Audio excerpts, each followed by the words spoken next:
The candlelight swayed gently, painting gold across the walls. Outside, the wind brushed against the old wooden frame, humming a tune only the night could remember. Somewhere in the stillness, an unseen voice whispered her name, not to frighten, but to soothe. It was a house that breathed softly, like it too was waiting to fall asleep. The air held the scent of lavender and thyme, faint, familiar, like the memory of someone you once loved. Every creak, every flicker of flame seemed to say, "You are safe here." There was no rush, no noise, only the rhythm of the quiet. A slow heartbeat in the dark, steady and kind.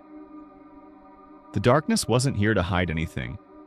It was here to hold you, to remind you that even in the unseen there can be peace, and even in the unknown there can be rest. Tonight, even the silence is watching over you.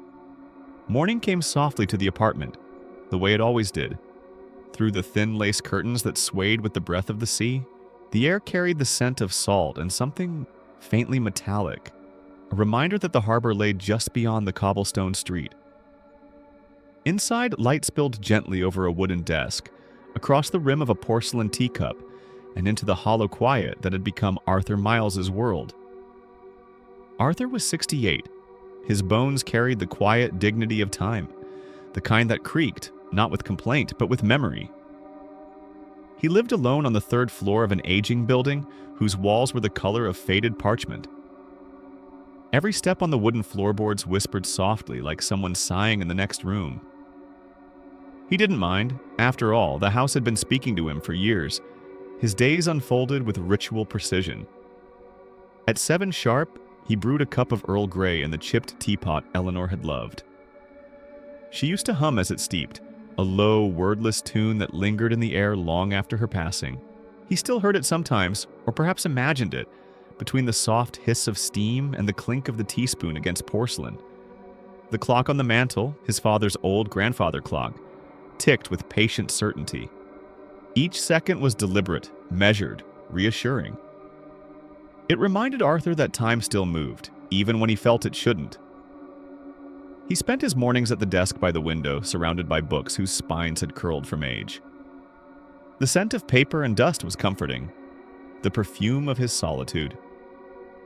Eleanor's novels still lined the upper shelves, slim, poetic works about the sea, about loss, about remembering. He hadn't been able to touch them since she died 2 years ago. The thought of dusting them felt like erasing her fingerprints. Arthur wrote now only for himself, gentle, meandering paragraphs that no one would ever read.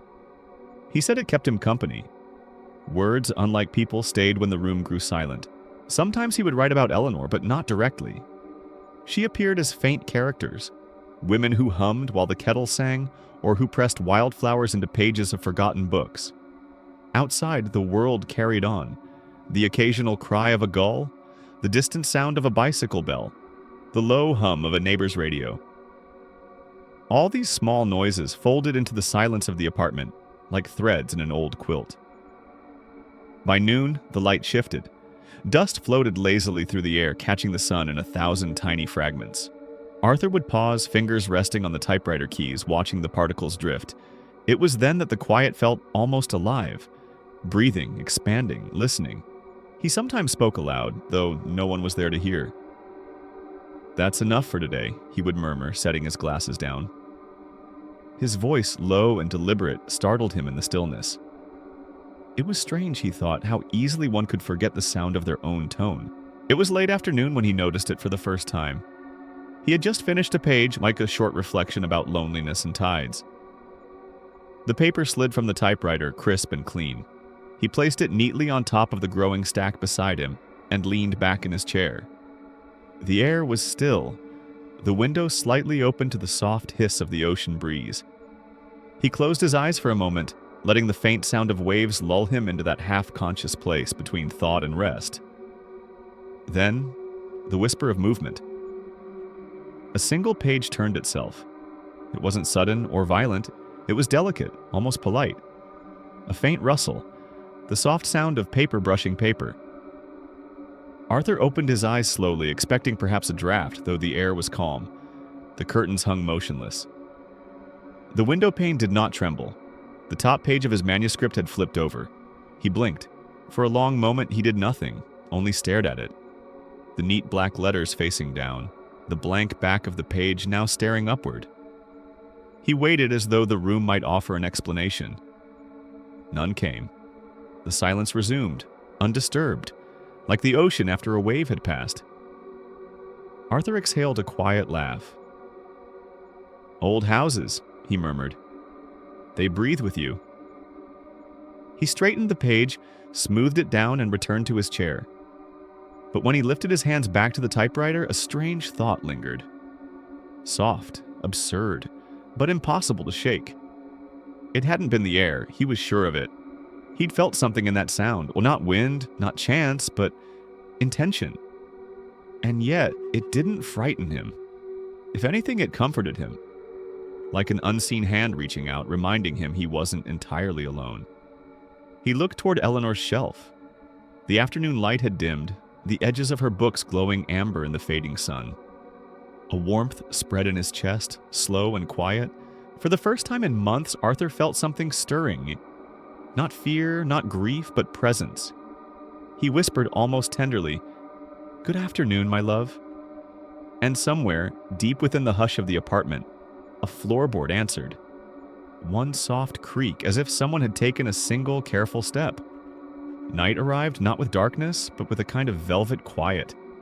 The kind that softens the world until every small sound feels sacred. Arthur moved through his evening routine with the same care he had given his morning. He poured himself a modest glass of brandy, turned on the old brass lamp by his armchair, and let the amber light spill across the pages of his favorite book. The apartment was gentle tonight. The sea beyond the window sighed against the shore. The clock ticked its patient rhythm. Everything was in its place. Still, known, ordinary. He read aloud as he sometimes did, his voice low and deliberate. It made the room feel less empty, as though the words themselves filled the air with company. And in the silence between two heartbeats, he read softly, she felt the world listening. His tone echoed faintly, blending with the hum of the evening. But just as he paused to sip his drink, a faint scratch answered him. Small, almost timid, from somewhere behind the wall. Arthur froze. The sound was delicate, more like a fingertip brushing against wood than anything sharp. He waited. The sound stopped. After a moment, he chuckled to himself. "Old pipes," he murmured, his voice warm with self-assurance. "You creak like an old friend." He continued reading, slower this time. The room, she thought, was alive, not haunted but awake. And again, after the last word, a faint tap. Once, twice. Then silence. Arthur lowered the book slightly, his gaze drifting toward the far corner of the room where the shadows gathered near the radiator. The lamp's glow didn't quite reach that part of the wall, leaving it dim and uncertain. He waited for another sound, but none came. "Coincidence," he said softly. Yet even as he spoke, his breath felt heavier, as if the air itself had thickened. There was warmth now, not unpleasant, but close, as though the apartment had drawn a little nearer to him. He read again, this time loud enough to hear the confidence in his own voice. But once more, as his words faded, came that faint, rhythmic tap, perfectly timed with the silence that followed each sentence. Arthur stopped reading. The tapping stopped. He spoke aloud, experimentally. "Well then." Silence. He exhaled slowly, his lips curving into a half-smile. "You're a good listener," he whispered, glancing toward the shadows. "Eleanor always said I needed one." The curtains stirred, a soft ripple as though touched by a passing hand. But the window beside them was closed tight. The movement was small, deliberate, almost graceful. The air no longer felt cool, it felt alive. It pressed gently against his skin, warm and still, carrying the faint scent of rain, though no storm had come. Arthur rose carefully, the chair creaking as he did. His knees ached, and reminders of winter spent too long indoors. He crossed the room to the window and checked the latch. Locked. He pressed his palm against the glass. Cool. Unmoving. Behind him, the grandfather clock struck 8. Its sound seemed to linger longer than usual, each chime blending with the low hum of the walls. It wasn't unpleasant, it was strangely musical, like the room itself had learned to hum along. Arthur turned back to his desk, deciding perhaps a return to writing would steady him. He preferred the feel of keys under his fingers to the uncertainty of silence. He sat, aligned the papers, and set his reading glasses down beside the lamp. The manuscript he had worked on that afternoon lay waiting, the words crisp and clean on the top page. He reached for his typewriter ribbon to resume, when something caught his eye. A mark, small, black, curved like a stray thread of ink, at the bottom of the page. He leaned closer. It wasn't a smudge. It was a letter. Then another. His heart gave a slow, uncertain beat as he realized it was a word. Continue. Written neatly in unfamiliar handwriting. Arthur blinked, his pulse steady but slow. The room felt heavier now, not threatening but aware. He traced the edge of the page with his fingertip. The ink was dry, the letters too deliberate to be an accident. Someone or something had written it. He looked around, half expecting to catch sight of a movement. A curtain shifting, a shadow deepening. But the apartment was utterly still. Even the air seemed to hold its breath. Eleanor, he whispered, the name fragile on his tongue. The silence that followed wasn't empty. It was listening. Arthur leaned back in his chair. A soft laugh escaped him, not out of humor, but disbelief. I must be tired, he said, though his voice trembled slightly. I've gone and spooked myself. Yet when he glanced again at the page, the word was still there. Not imagined, not fading, waiting. Continue. He stared at it until the letters blurred. Then, with hands that trembled just slightly, he rolled a fresh sheet into the typewriter. The clock ticked. The air shifted. The curtain breathed. Arthur began to type. And somewhere deep within the walls, faint, rhythmic, patient, something began to listen. Morning came with a softness that felt almost reluctant, as if the sun hesitated before entering the apartment. Arthur woke to the gentle creak of wood beneath him, the sigh of the old building settling into another day. The air was pale with light, and for a moment, he wasn't sure if he had dreamed the word written on his page, or if it had truly been there. He rose slowly, stretching the stiffness from his shoulders, and crossed to the desk. The typewriter waited, quiet and still. The page from last night lay where he had left it. He touched the corner, half expecting the word to vanish in daylight. But there it was, unchanged. Continue. Arthur smiled faintly, a line of amusement softening his expression. So, he murmured, you have opinions, do you? The room did not answer, but a faint draft swept through the hall, carrying the scent of dust and something faintly floral, to lavender maybe, though there were no flowers in the apartment. He made tea as always. The kettle hissed like a whispering friend. The morning unfolded with its quiet rituals. The slow rhythm of the clock, the hum of the sea. Yet beneath it all, something subtle had changed. It wasn't noise or movement, but the feeling that the air itself had begun to breathe. As he sat back at his desk, Arthur noticed it more clearly. The faint expansion and contraction of the space around him. The walls seemed to pulse softly as though the house exhaled through its cracks. The curtains swayed, not with wind, but with rhythm. The rhythm of something alive. He didn't fear it. In truth, it felt almost natural. He set his pen down and spoke softly into the stillness. If someone's listening, you can stay. His voice carried through the apartment, steady and warm, finding no echo but leaving behind a feeling of acknowledgement. As if the space itself understood. Later that afternoon, Arthur resumed his reading. He chose a small volume of Eleanor's poetry, the one she had published the year before she passed. The book was thin, its cover soft with wear. Her handwriting on the title page. To Arthur, my favorite listener. He smiled as he began to read aloud. His voice filled the room like an old melody weaving through the corners and shadows. The tide retreats, the heart remains, anchored not in place, but in memory. The words settled over him like a blanket, and when he paused, there it was again. A soft rustle. A hush like a breath drawn close to his ear.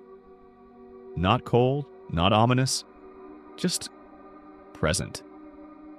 Arthur lowered the book, glancing toward the corner chair across from him. Eleanor's chair. It was still there, covered in faded linen, angled toward the window. For an instant, it seemed to hold shape. The faint impression of someone seated, calm and attentive. The light through the curtain caught that space in a way that made it shimmer like the outline of something unseen. He found himself speaking before he'd even realized. "You used to sit there," he said quietly.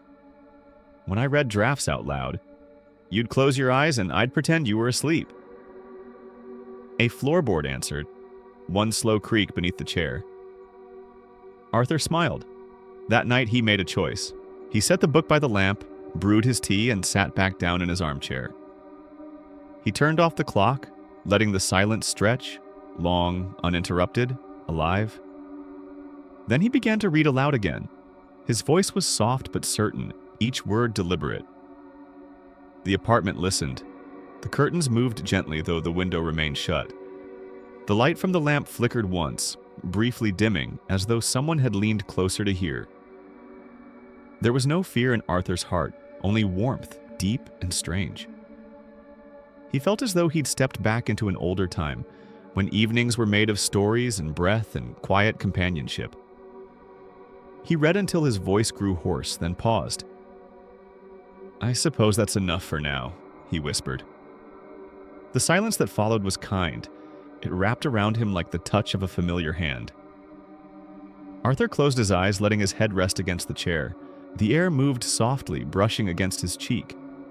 A small, invisible gesture that felt almost like affection. In that dim light, with the sound of the sea folding in the distance, he could almost believe she was there. Not as a ghost, but as the echo of every word he'd ever spoken to her. He opened his eyes just once more, long enough to glance toward the opposite chair. The cushions sank slightly, only an inch or two, just enough to suggest weight. Arthur smiled, his voice barely more than breath. "Good night, Eleanor." And as the lamp flickered once more, a faint exhale passed through the apartment. Long, tender, content. The house was breathing again, and for the first time in years so was he. The first sound Arthur heard that night was not the creak of old wood, nor the sigh of the wind beneath the eaves, but the faint, deliberate tap of a typewriter key. One, then another, like raindrops striking glass, measured and soft. He froze mid-step. The candle flame on his desk quivered, stretching its thin light across the open pages of his unfinished manuscript. The room, for all its familiar clutter, now felt strangely alert, as if the air itself were holding its breath.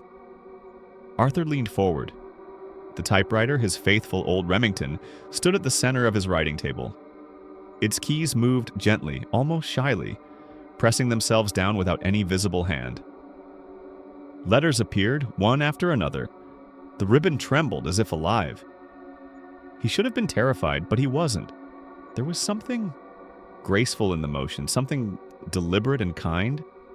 The letters formed not random nonsense, but words, his words, rearranged, rephrased.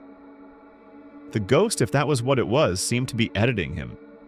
He blinked, reading. She did not vanish into the storm. She became the storm. Arthur's breath caught. That wasn't what he had written. His line had been clumsy, factual. She disappeared on a rainy night, but now it sang. The ghost had turned sorrow into poetry. He sank slowly into his chair, the candlelight trembling across his face. The sound of typing continued, undelicate, rhythmic, almost tender. Each stroke seemed to know exactly what needed changing, softening, refining. Harsh verbs became whispers. Sentences that once struck like stone now flowed like water. And as the words reshaped themselves, the entire room seemed to shift in tone. The air grew warmer. The old oak shelves cast gentler shadows. Even the smell of dust and ink turned faintly sweet, like fading lilacs. Arthur watched, spellbound. The typewriter was no longer a tool, it was a voice. "Who are you?" he whispered. His voice barely reached the space between him and the keys. The typing stopped. The silence that followed was immense. Then, one slow keystroke. "Listen." Arthur did, and he heard it. A faint hum beneath the quiet, the low, invisible sound of memory, of something or someone trying to speak through the veil of paper and time. His pulse slowed. He reached out a trembling hand and touched the edge of the page. The paper was warm. The keys began again, steady now, almost conversational. Not haunted, guided. Arthur's lips parted. Guided. That word struck deep. Because that was exactly how it felt. Not like a presence invading him, but a current moving gently beneath his thoughts, steering him toward beauty he could not find alone. He leaned closer. Why me? This time, the keys paused longer. Then slowly they replied, "Because you listen." He smiled faintly, tears prickling the corners of his eyes. He wasn't sure why. Perhaps it was the loneliness of years pressing suddenly against his ribs. Perhaps it was the sound of a voice that did not speak with words but with care. For the first time in months, Arthur felt safe in his own silence. The candle flickered. Shadows swayed across the walls, not sharply, but as if dancing to some quiet rhythm. The ghost, whatever it was, continued to edit his words, softening every memory it touched. His grief, once sharp and loud, began to blur into something gentle, something he could bear. Then came the twist. Arthur turned a page and froze. The ghost was not writing new sentences now, but revising an old one, a line from the first chapter of his book, a line about his late wife, Alara. "She smiled at me for the last time in the rain." That had been his truth, the way he remembered it. But now, under invisible fingertips, the words changed. "She smiled after the rain had passed." Arthur's heart pounded. That was impossible. He had left her grave before dawn. He had never seen the storm clear. "No," he whispered, voice shaking. "That didn't happen." The typewriter replied, "It did." He stumbled back, his chair creaking. "Who are you?" The keys moved one last time. "You already know." And then, silence. The candle flickered out. In the dimness, Arthur could still see the faint glow of the ink, as if it carried a trace of light within. He touched the page. It pulsed once, softly like a heartbeat, and then went still. He sat there for a long time, surrounded by the quiet hum of the night. The air no longer felt empty. It felt full, like someone had just left the room but their warmth still lingered. Outside, the rain began to fall again, gentle and forgiving. And somewhere between one breath and the next, Arthur whispered her name. Not in grief this time, but in gratitude. Because for the first time since she was gone, her voice had returned. Not as a ghost to haunt him, but as a whisper to guide him. And in that soft, flickering room, the story began. Not as something he wrote, but as something that wrote him. Morning arrived shyly, brushing pale light against the curtains of Arthur's study. The typewriter sat motionless now, its keys resting like folded wings. The events of the night before felt almost dreamlike. So much so that for a brief moment he wondered if it had all been the echo of exhaustion. But then he saw it. An envelope lay quietly on the floor, half slipped beneath the door. Cream-colored, fragile, its edges slightly curled with age. The handwriting across it was elegant, slanted, deliberate, written in deep blue ink that had begun to fade. He stared at it for several seconds before reaching down. His hands trembled slightly as he turned it over. There was no return address, only his name. Arthur Wren. He hadn't received mail in years, not real mail. He broke the seal carefully, the paper whispering as it opened, and drew out a single sheet. The handwriting inside was the same, looping, graceful, old-fashioned. Dear Mr. Wren, your latest story moved me beyond words. I have read the scene with the storm thrice now, and each time I wept in silence. How you captured love after loss. It felt as though you wrote from my own heart. Thank you for giving voice to what I could never say aloud. With quiet admiration, Eleanor Hart, 1953. Arthur blinked. Once, twice, 1953. He read it again. The ink shimmered faintly as though touched by dew. The letter spoke of a story he hadn't yet finished. A story he had barely begun rewriting with the mysterious ghost's help the night before. His first thought was that someone was playing a trick on him, but the more he stared, the less likely that seemed. The paper itself felt different. Rough, fibrous, the kind used half a century ago. It even carried a faint scent of lavender and old wood smoke. He sat back, letter trembling in his hands. His chest felt suddenly full, not of fear, but of something warmer, deeper. The feeling of being read again. He had forgotten what that was like. The years had hollowed out that part of him. The part that once lived for the quiet exchange between writer and reader. Between the words he bled onto paper and the hearts that caught them. Now, holding that letter, he felt a pulse of recognition, like hearing an old song you thought was lost. He whispered the name aloud. Eleanor Hart. It didn't sound like a ghost's name. It sounded like someone gentle, real. Perhaps a teacher or a widow who read by the window after dusk. Someone who had found comfort in the fragile worlds he used to build. He looked around the room. The candle from last night still sat half melted.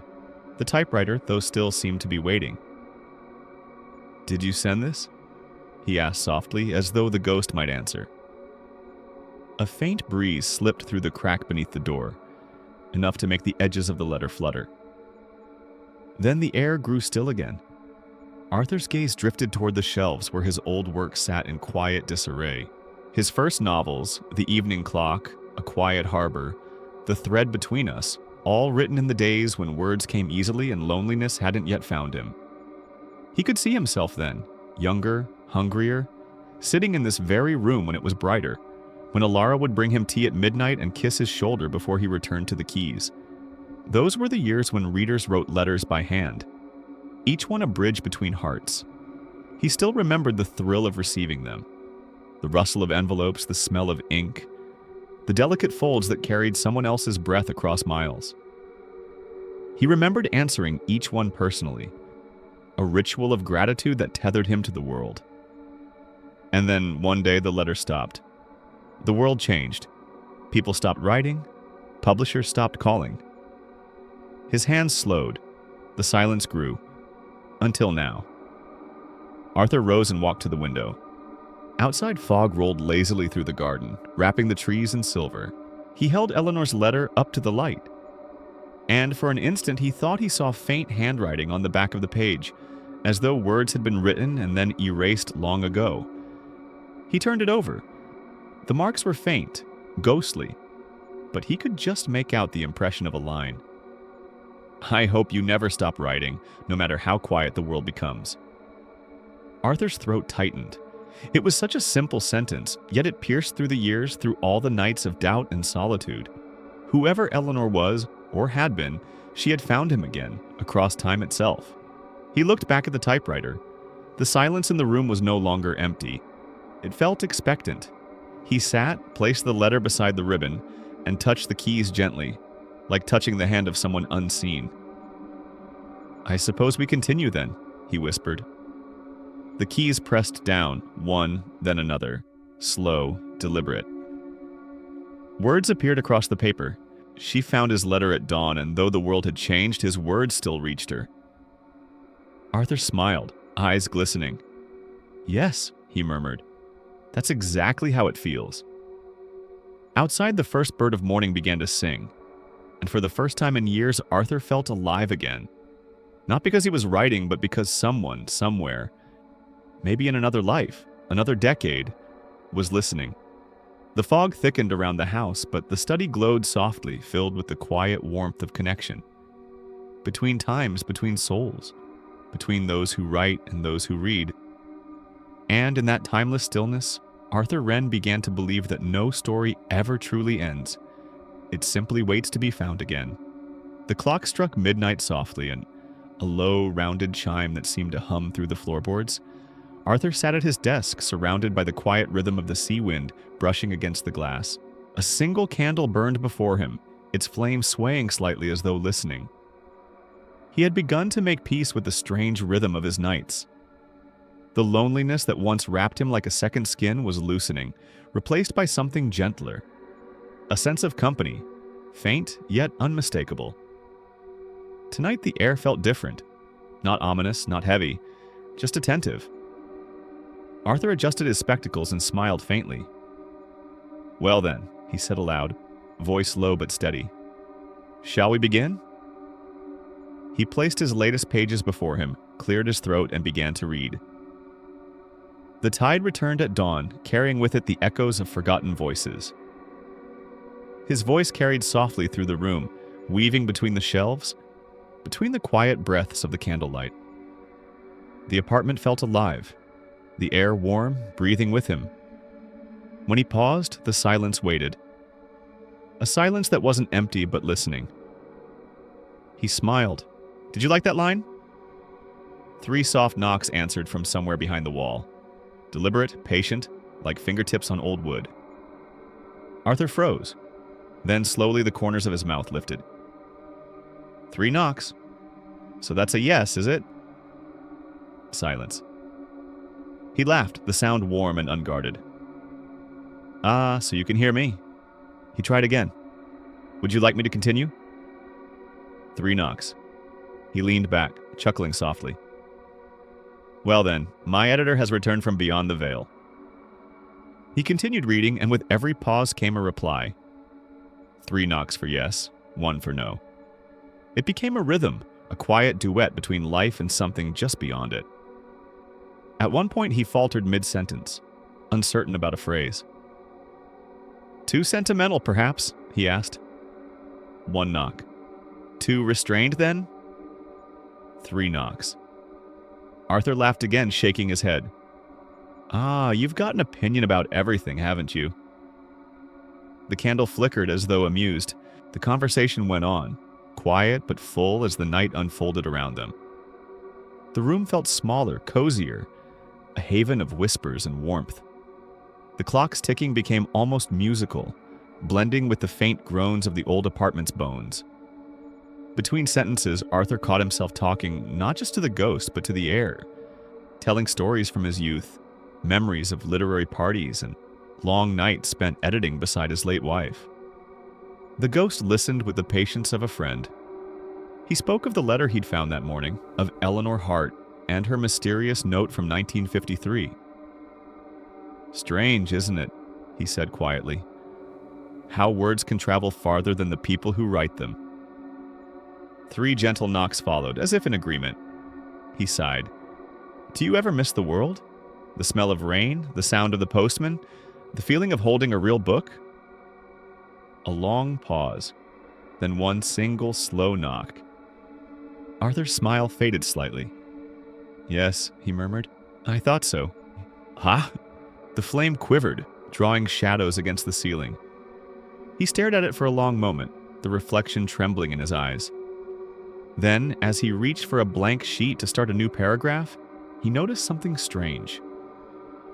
In the lower right corner of the page, faint and almost invisible under the lamplight, was a smudge, a trace of ink that wasn't his. He leaned closer. The letters were delicate, looped, written in the same style as the mysterious letters that had been appearing. Margaret Lorne. Arthur whispered the name aloud. It tasted of old dust and forgotten shelves. He turned the page over.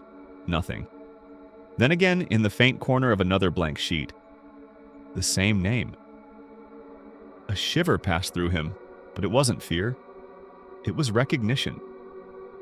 He rose slowly, walked to his bookshelf, and began running his fingers along the spines of old books. His novels, histories, anthologies, the faded covers of stories long out of print. One volume caught his eye.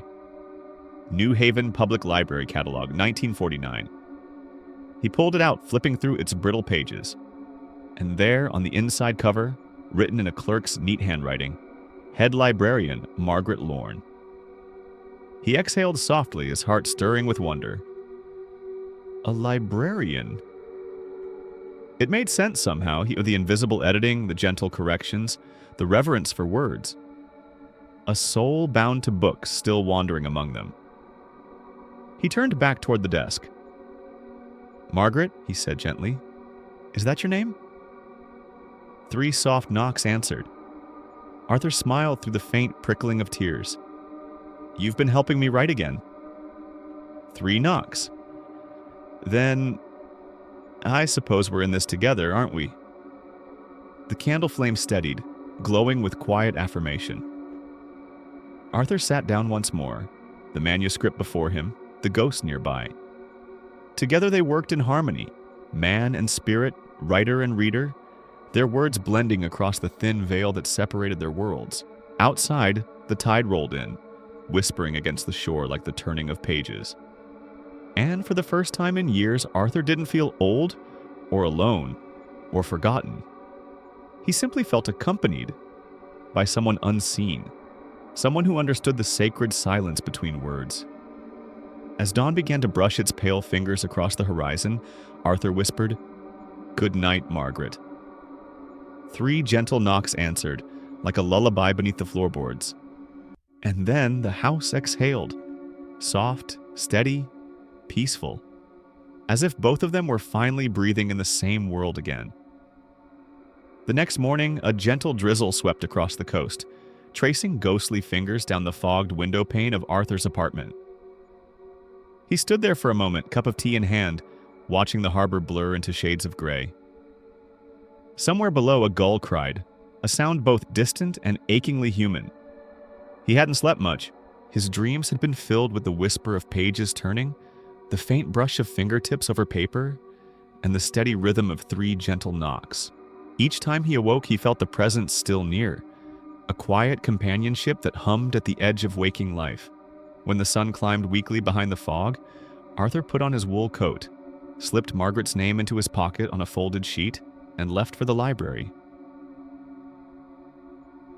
The town library was older than memory itself, an ivy-clad building of stone and time.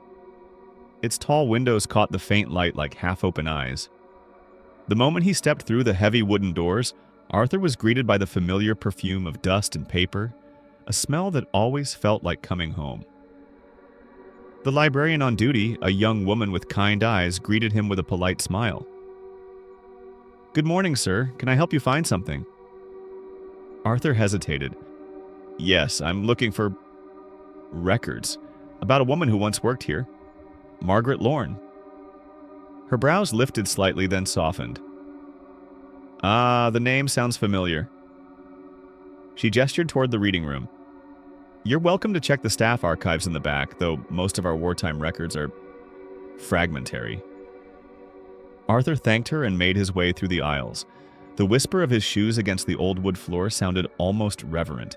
He reached the back of the building, where old ledgers and yellowed files sat neatly arranged on low shelves. For nearly an hour, he turned pages with trembling fingers. Employee lists, newsletters, old correspondence, until at last he found it. A small entry in faded ink, dated May 1944.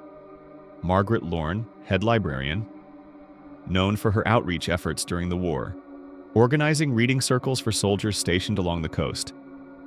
Commended for morale work and the Comfort of Books initiative. Arthur smiled softly. She read to soldiers. He could almost see her, tall, graceful, eyes kind but firm.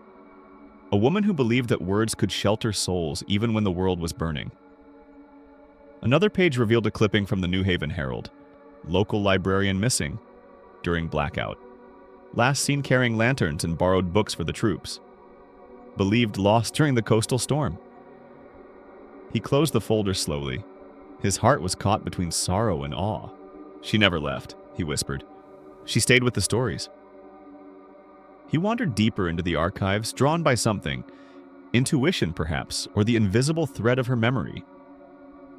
There was a corner shelf marked Withdrawn Titles, 1930s, 1950s. The books were weary, their spines faded to ghosts of color. One caught his eye. The Wind Between Us, his first published novel. He hadn't seen a copy in years. He took it down reverently, brushing the dust from the cover. The binding crackled softly as he opened it. Inside the front cover, in neat, looping handwriting, were words that stopped his breath. For those who wait in silence. M.L. He ran his fingertips over the letters. The ink had faded, but the feeling had not. Margaret had touched this book. She had written her initials in it. She had carried it perhaps through nights of blackout, through the thunder of waves and distant sirens. Arthur sank into a nearby chair, the book open in his lap. The room around him seemed to blur, time folding softly in on itself. He imagined her voice in that long-ago library reading his words aloud to frightened soldiers, her lantern flickering, her tone calm and sure. He imagined her smile as they listened, the warmth she gave when the world outside was cold and uncertain. And then he imagined her final night, the storm, the darkness, the power gone. Her footsteps echoing in the empty corridors, a book clutched to her chest, her lantern dimming as the sea rose to swallow the light. Perhaps, he thought, she had never truly vanished. Perhaps she had simply found another kind of library, one built of echoes and air. Arthur closed the book carefully and whispered, "Margaret, you've been waiting for me, haven't you?" Somewhere, faintly from the far side of the quiet building, came the sound of 3 soft knocks. He didn't startle this time. Instead, he smiled. "I hear you," he murmured. The candlelight from the reading lamp seemed to waver slightly as though breathing with him. The silence that followed was deep and kind, the kind that only exists between two souls who understand each other without words. Arthur slipped the old book under his arm and made his way out of the library. As he stepped into the drizzle, a small, impossible warmth bloomed in his chest. He looked up toward the gray sky and whispered, "Then let's finish the story together." The rain seemed to soften at his words, falling not with sorrow, but with grace. The rain that had fallen all day turned into a soft mist by evening, veiling the harbor in pearl-gray silence. Arthur sat by his desk, the amber glow of a single lamp spilling gently across the typewriter keys. His fingers hovered above them, but his thoughts drifted elsewhere, toward the faint scent of lilac that had lingered since his visit to the library. He had convinced himself it was a trick of memory, a leftover perfume from some forgotten visitor, but now it seemed to follow him. When he passed the bookshelf where Eleanor's novels stood, the air felt warm as though someone had just walked by. And when he paused, there came that whisper again, barely audible, like breath pressed against the back of his neck. It wasn't frightening, it was familiar. He pressed a key. The typewriter answered with a sharp metallic click. Then another. The rhythm was soothing, steady, until the lamp flickered. Arthur froze. The bulb dimmed once, twice, then steadied. He exhaled, shaking his head. "Old wiring," he muttered. But when he resumed typing, the light held steady. When he stopped, it flickered again, almost impatiently. A faint smile tugged at his lips. "So you like when I read," he said softly to the room. "You want me to continue?" The silence swelled with warmth, like an unseen nod. That night, he dreamed of her. He didn't see her face, only the curve of a hand tracing the air above an open book, the hem of a pale dress drifting through candlelight, the scent of lilac blooming softly in the dark. There was no fear, only longing. When she reached for him, he felt not coldness, but calm. The deep, wordless calm of someone who has waited a long time to be remembered. He woke before dawn, heart steady, the echo of her presence lingering like a half-finished sentence. The typewriter sat where he had left it, bathed in the cool blue light of early morning. But the stack of pages beside it, his manuscript, looked different. Arthur leaned forward. The top sheet was covered in handwriting not his own. It was delicate, looping, unmistakably feminine. He read, "You stopped writing before the ending." His pulse quickened. The ink was fresh, the letters smudged as if by a living hand. He turned another page. "Stories do not die. They wait for someone to remember how they end." Another. "Do you remember the seaside chapter? You left her walking alone." Arthur's throat tightened. He had indeed left that story unfinished. Eleanor had fallen ill then, and he'd never gone back to it. He could still picture the character standing on a pier at dusk, waiting for a ship that never came. "She knew," he whispered. "Margaret read it." He sat down slowly, hands trembling slightly, and began to read aloud what was on the page. The words felt foreign and familiar at once, his voice and hers intertwined. When he reached the final line, a soft breeze stirred the curtains, though the windows were closed. The scent of lilac deepened. For the rest of the day, he found himself glancing toward the corners of the apartment. He swore the air shimmered faintly like heat over water. Once, when he passed the mirror in the hallway, he thought he saw the faint outline of another figure standing behind him. Translucent, patient, her head slightly bowed as though listening. He didn't turn. He simply said, "I know you're there." And the mirror remained still. As night fell, Arthur lit a candle instead of the lamp. He sat with the typewriter, its keys gleaming like tiny moons in the flame's soft light. "Margaret," he said quietly, "if you're here, if you really are, then tell me what you want." The candle wavered, and then the typewriter began to move. One key pressed, then another. Slowly, deliberately, as though guided by unseen hands. "Finish what we began." Arthur exhaled a trembling breath. "We?" he asked. The room answered with a single gentle tap, like a heartbeat against the wood. He leaned back in his chair, overcome not by fear but by an aching tenderness. Margaret's presence wasn't a haunting, it was an echo of devotion, a yearning unfinished. Through her, the loneliness that had shadowed his days began to soften. He imagined her there, across the room, perhaps seated where Eleanor once read in the evenings, her form outlined faintly in gold candlelight. "I'll finish it," he whispered. "For both of us." The air seemed to sigh with relief, and for the first time in years, Arthur felt completely awake, alive within the stillness, cradled by the quiet pulse of something eternal. Outside, the fog rolled past the window in slow waves, and the sea whispered against the rocks below. The candle burned steadily through the night, and the apartment breathed in time with him. Slow, sure, alive. The candle burned low, its flame a trembling heartbeat in the dark. Arthur sat at his old oak desk, the one that creaked softly like an aging friend, and stared at the typewriter resting before him. The keys gleamed faintly, waiting, patient, alive. He inhaled. The air was heavy again, thick with the scent of lilac and dust, the ghostly perfume that had begun to accompany his nights. It was not unpleasant.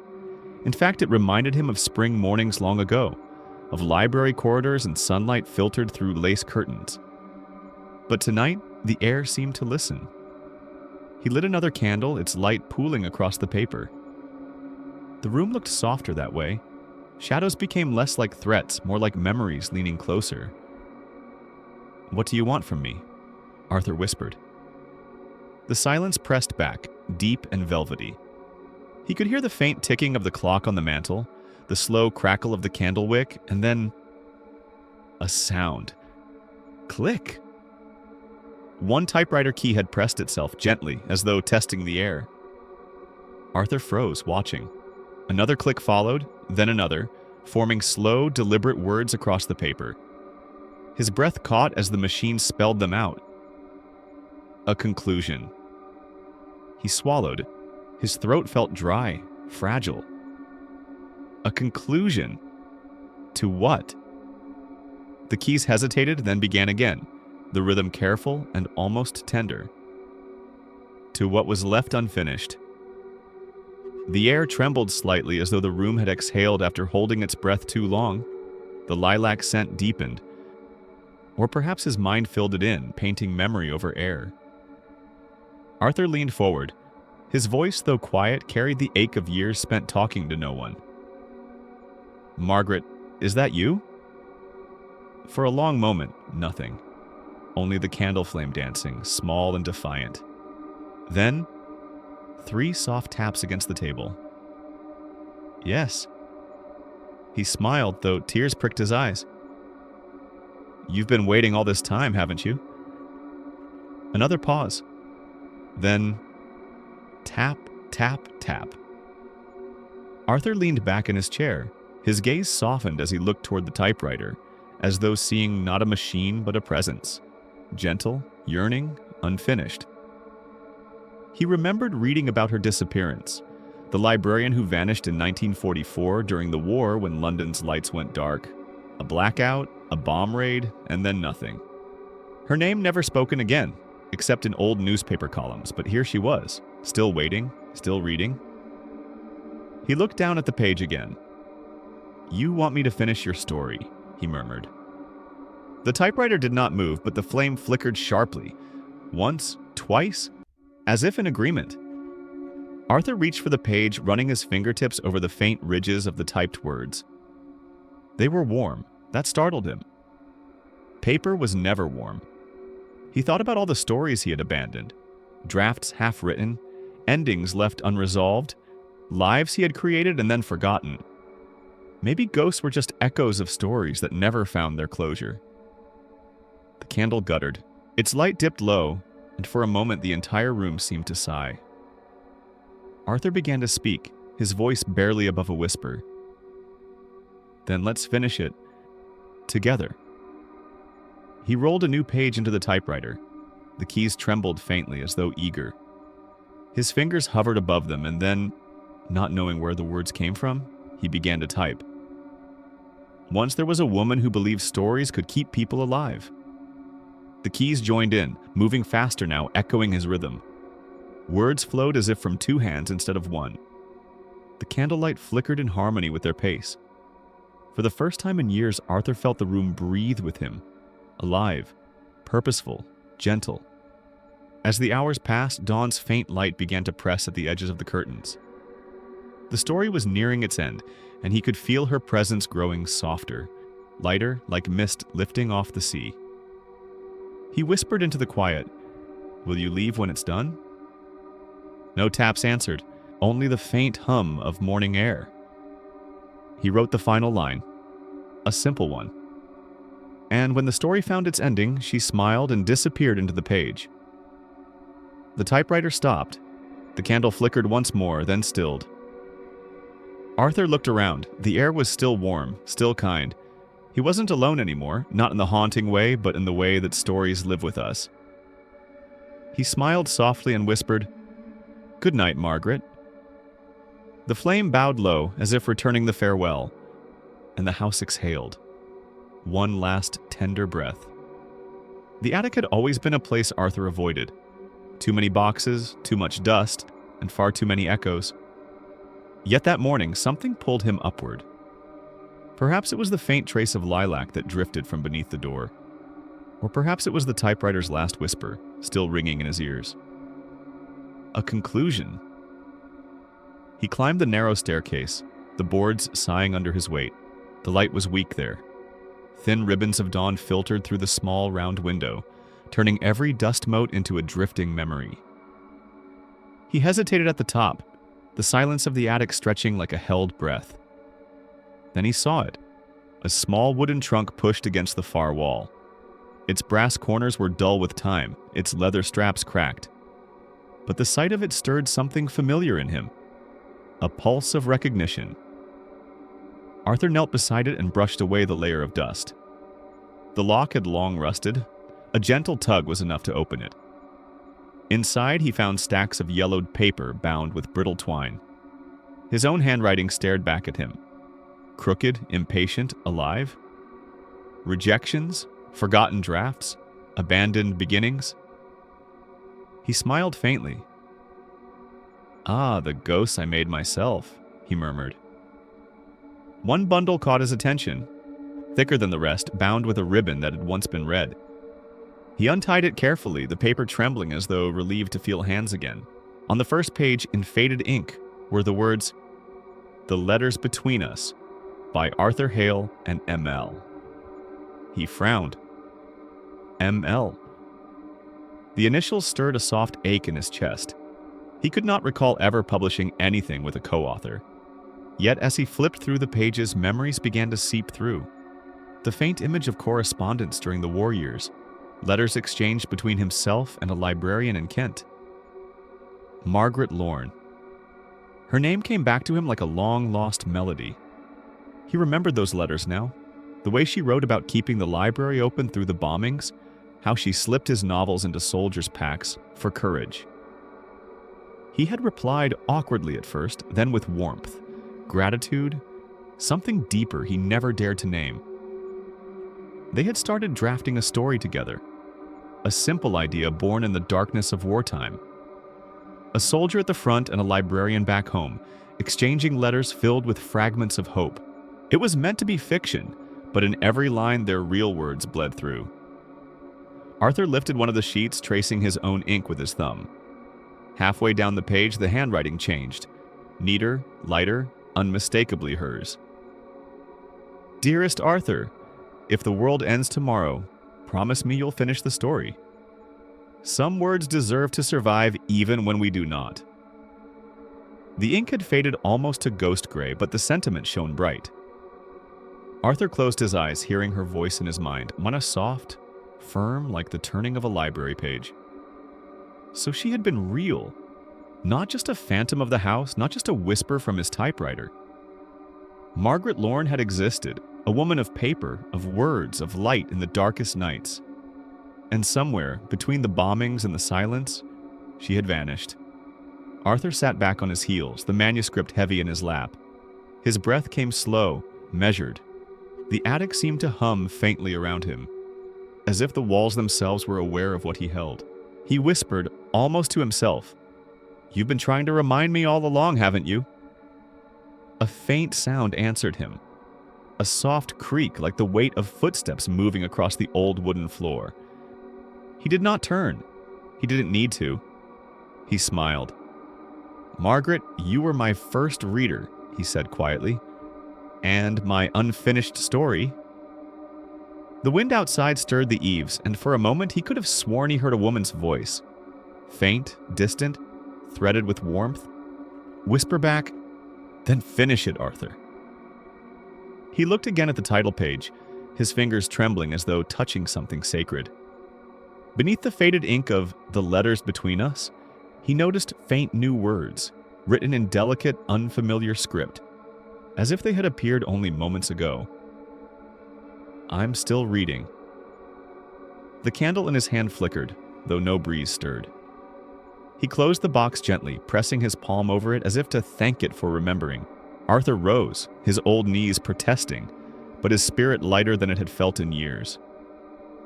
He carried the manuscript downstairs, each step echoing softly in the quiet house. As he reached his desk, the typewriter seemed to stir awake, a single key shifting, ready. He set the stack of papers beside it, smiled at the air that shimmered faintly before him, and whispered, "Let's finish what we started." The house had grown quieter since Arthur brought the manuscript down from the attic, but it was not an empty quiet. It was attentive, a hush that waited, that listened. He sat at his desk that evening, a candle flickering in its glass holder. The flame wavered as though it breathed in time with him. Outside, the ocean sighed against the distant rocks, slow and eternal. Inside, only the typewriter spoke, soft, rhythmic, alive. Arthur's fingers moved with unusual certainty. Words poured out of him, fluid and unhesitating. The typewriter keys struck like a steady heartbeat, yet there was something strange about their rhythm. Every so often, his hands would pause, and the keys would continue on their own, completing a thought he hadn't yet formed. It was as though two sets of fingers shared the same instrument, his and another's, invisible but sure. He didn't stop. He couldn't. The story was returning to life. In it, the soldier wrote home from the battlefield, his letters inked with both hope and fear. The librarian replied, her words tender and steady, keeping him anchored to a world beyond the smoke. As Arthur wrote, he could hear her voice narrating beside him, soft, composed, touched with that faint English lilt that had once lived in her letters. "You always wrote to remember, not to escape," she whispered through the candlelight. "You wrote to keep the world kind." Arthur smiled faintly. "I don't remember writing that line," he said aloud. The typewriter paused, then struck 3 deliberate letters. Y-E-S. A gentle chill passed through him, not fear, but awe. The boundary between his story and his room, between himself and her, had grown thin as mist. Each sentence he wrote shimmered faintly on the page, as though carrying its own pulse. He described the librarian sitting at her desk by the blackout curtains, candlelight on her hands, ink on her sleeves, and in the corner of his eye he saw her. The outline of a woman, faint and golden, her presence overlapping with the image in his words. He blinked, and she vanished, but the air still smelled faintly of lilac and paper. Arthur leaned closer to the typewriter. "Is it you writing through me, Margaret? Or am I writing you back into existence?"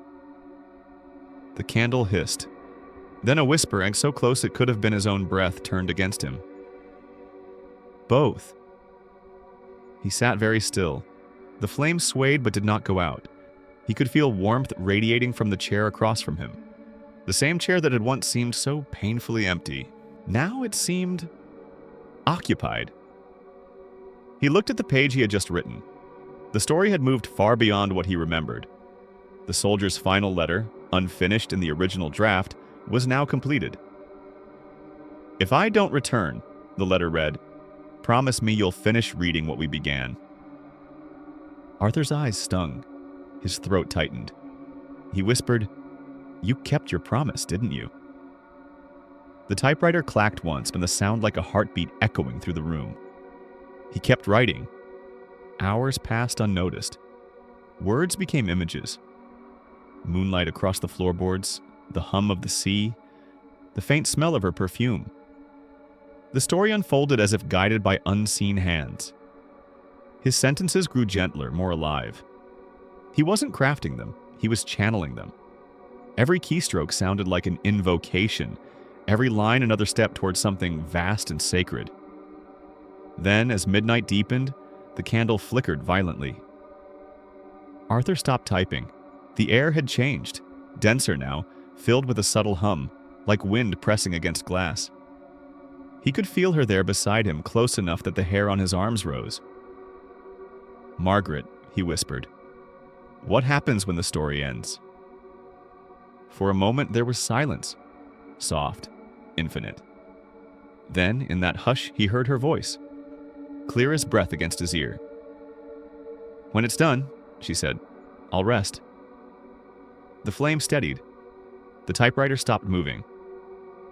Arthur sat frozen, the echo of her words folding gently into the stillness of the room. He looked down at the final page, trembling slightly. There, below the last line he'd written, a single new sentence had appeared. Elegant, looping, unmistakably hers. "Every story that is finished lets someone sleep." Arthur pressed his hand over the words, tears gathering in the corners of his eyes. For the first time in years, he felt completely awake and utterly at peace. He leaned back, eyes on the ceiling, whispering softly, "Then let's make sure you rest, Margaret." Outside, the wind softened. The house exhaled. And the typewriter waited, silent, patient, ready for the final chapter. The night arrived heavy with clouds, a restless darkness pressing close against the glass. Arthur had always loved the sound of rain, that steady percussion of the world washing itself clean. But tonight it came with a certain weight, a quiet promise that something was about to end.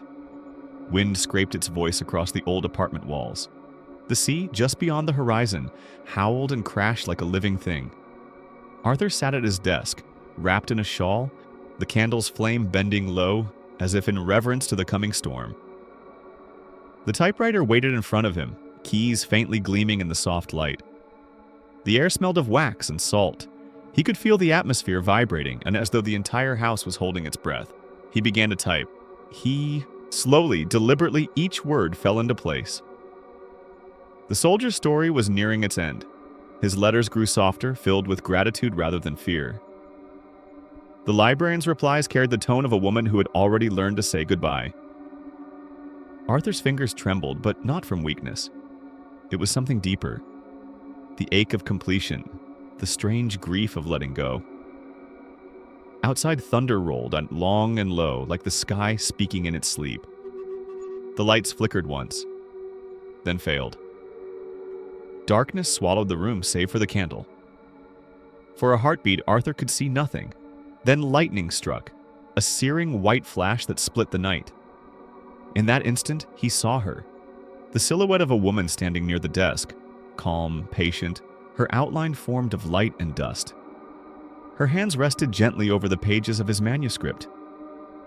Arthur didn't flinch. He simply smiled, the kind of smile born from understanding rather than surprise. "I suppose it's fitting," he whispered.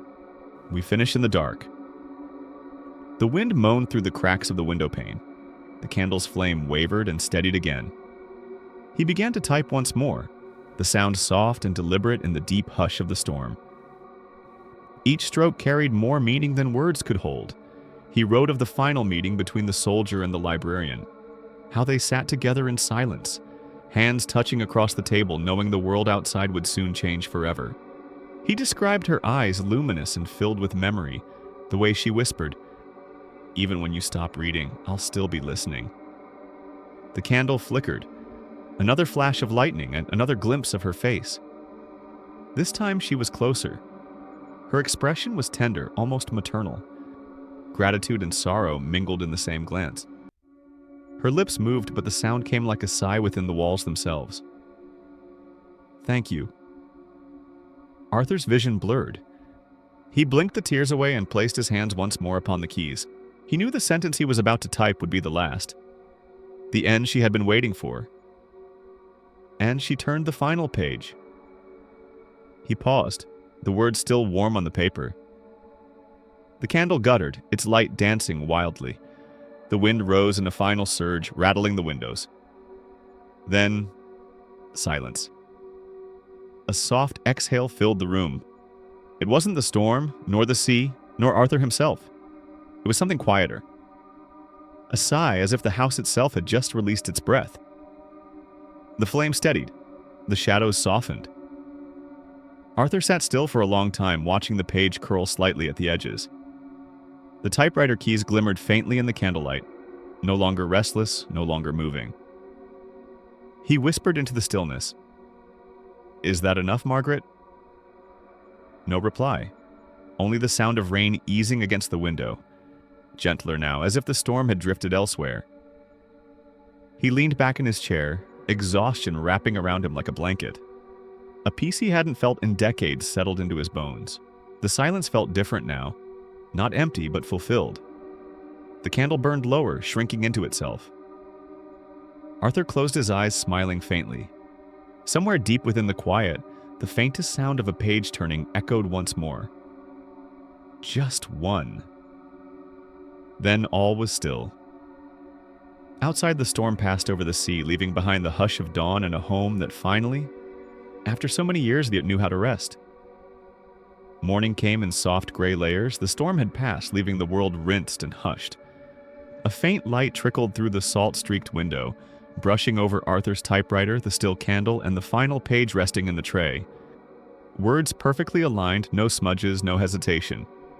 Arthur woke in his chair, neck stiff, but his heart unburdened. For the first time in years, he felt accompanied, as though the silence surrounding him now carried a pulse, faint but kind. The story was finished, but he couldn't bring himself to put it away. Instead, he reached for the manuscript, smoothing its wrinkled edges, and whispered, "Let's read it, shall we?" He wasn't sure who he was talking to, perhaps himself, perhaps her. Either way, it felt right. He lit a new candle. The flame rose tall and steady. Then, with a slow inhale, he began to read aloud. His voice, though raspy with age, filled the small apartment with a gentle rhythm. The sound carried into the corners, brushing softly against the bookshelves, the curtains, the framed photographs that lined the walls. The typewriter gleamed in the candlelight as if listening. There was something different about reading aloud this time. The air no longer felt thick or haunted. It was warm, almost affectionate, like a room that remembered being loved. Arthur's words rolled softly. And though the night was long, she kept her light small and sure in the window. A faint breeze stirred, though no window was open. The flame quivered not in fear, but in recognition. Arthur smiled, continuing. As he read, he imagined her, Margaret, sitting in her favorite chair again, hands folded neatly in her lap, listening with that quiet grace only a librarian could have. The rhythm of his breathing aligned with the pulse of the room. The walls seemed to expand and exhale. Each word, once merely ink and paper, became something alive, a bridge between memory and presence. He paused, eyes blurring with emotion. "I hope you like how it ends," he whispered. For a long moment there was only silence. Then a soft rustle, a page turning itself. Arthur froze. The movement was slow, deliberate, unmistakably gentle. A smile spread across his face, a trembling mixture of awe and gratitude. "You still want to know what happens next, don't you?" He laughed, a quiet, breathless sound that carried years of solitude breaking apart. Night after night, he returned to this ritual. At 7 sharp, he would make tea. Chamomile, the scent drifting through the apartment. He'd light the same candle, place the manuscript before him, and begin to read. The act became sacred, a kind of shared devotion. The house would settle into listening. Even the old clock seemed to tick in rhythm with his words. The shadows along the wall stayed soft, unmoving, as if to avoid disturbing the moment. He no longer feared the unseen. He had come to understand that love, like in all its quiet forms, sometimes lingers not to haunt, but to witness. On the 5th evening, he faltered mid-sentence. His throat caught on a line, a tender one, where the soldier confessed he had never truly been alone. Arthur blinked, clearing his voice, but before he could continue, the page lifted gently. It turned soundlessly. The candlelight trembled. Arthur's heart slowed. He stared at the page, his eyes soft with wonder. "Thank you," he murmured. No voice replied. No chill filled the air. Only the faint scent of lilac, her perfume, drifting like a sigh through the room. He went on reading, each word slower now, reverent, as if savoring a secret. That night, as he finished, he didn't feel exhaustion. Only a profound peace, deep and resonant. He closed the manuscript and placed a hand upon it, whispering, "Good night, Margaret." Somewhere between silence and breath, the faintest whisper brushed his ear. "Good night, Arthur." He smiled. The sound wasn't frightening. It was familiar, like the turning of a final page. The candle burned low, its flame leaning toward him, steady and kind. And as Arthur drifted toward sleep in that quiet apartment, the listeners, unseen, scattered across the world, perhaps even those who would one day hear his story aloud, could almost feel it too. A presence that wasn't gone, a voice that didn't end, a love that lingered in the act of listening. The morning light slipped softly through the curtains, gilding the dust motes that drifted in the air like quiet thoughts. Arthur hadn't slept much. The story, now complete, seemed to hum inside the house. It was as if each wall remembered the words that had been spoken within them, and now whispered them back in a language only the soul could hear. He was making tea when the doorbell rang, a small, hesitant chime that wavered through the still air. Arthur set down the cup, wiped his hands on a cloth, and opened the door. "Morning, Mr. Wren," said Mrs. Heller, his elderly neighbor. She clutched a basket of muffins, her eyes darting from his face to the interior beyond him. "I hope I'm not disturbing you. I just thought I'd check in. The lights were flickering again last night, and, well, I thought I heard voices." Arthur smiled faintly, that patient, faraway smile that had returned to his face since the story's ending. Voices? He repeated, as if tasting the word.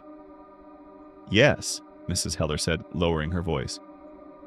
You and someone else. A woman, I think. Reading. It was quite late. Lovely tone, though, calm and lilting, like a bedtime story. Arthur's gaze drifted to the parlor door.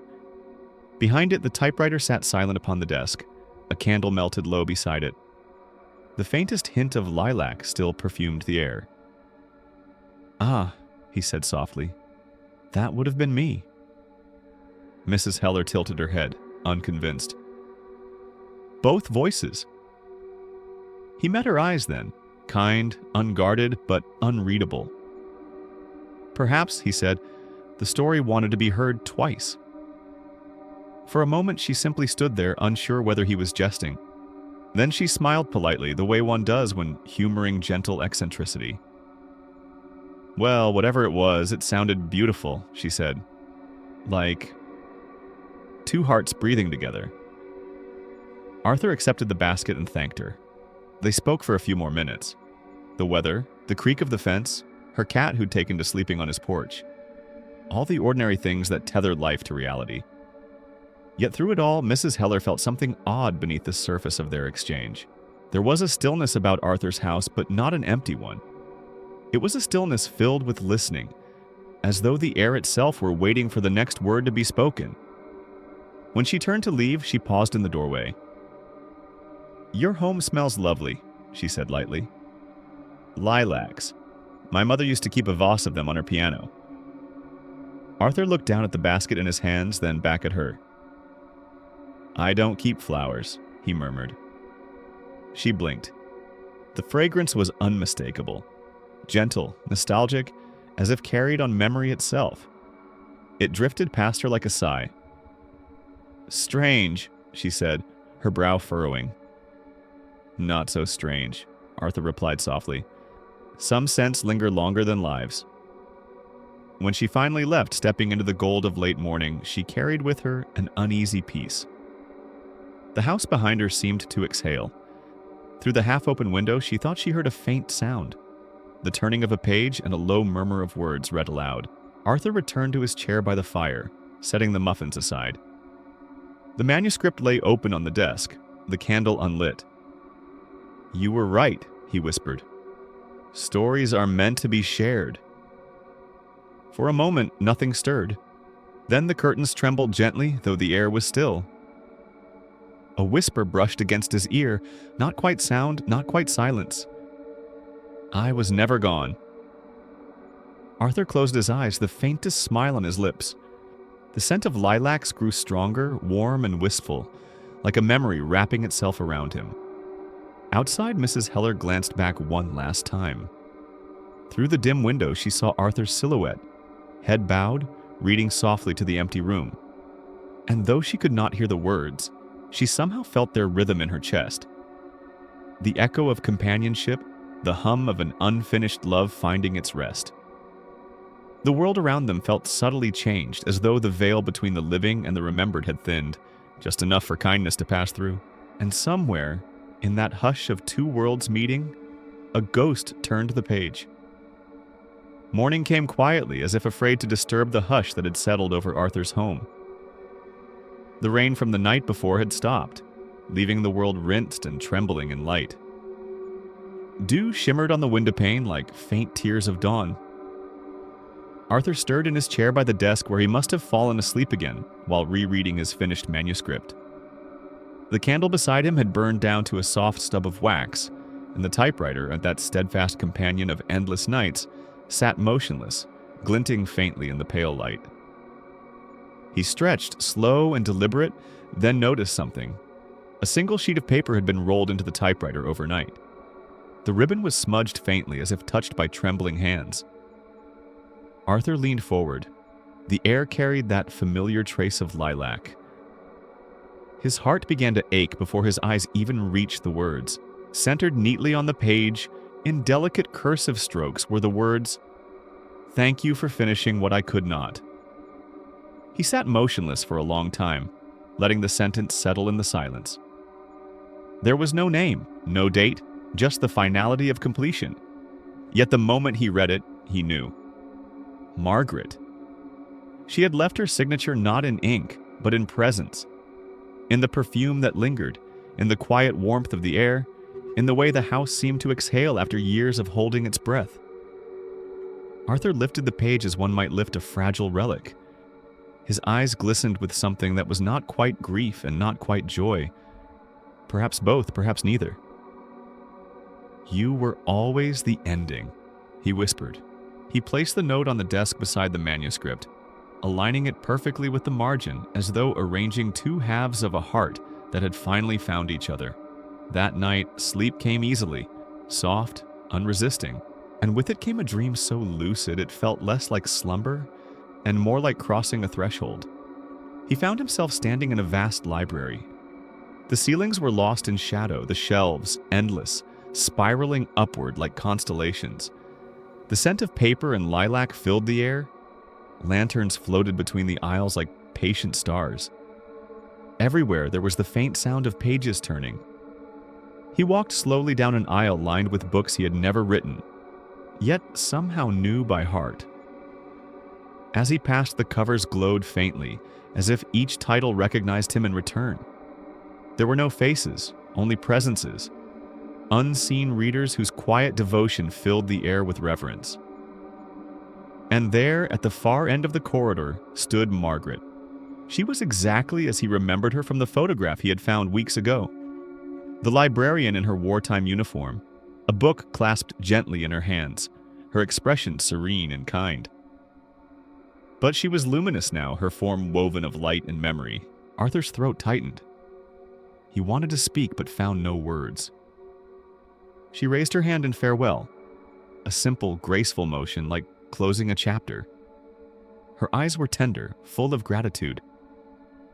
For a moment, the silence between them felt vast enough to hold every unfinished story, every forgotten page.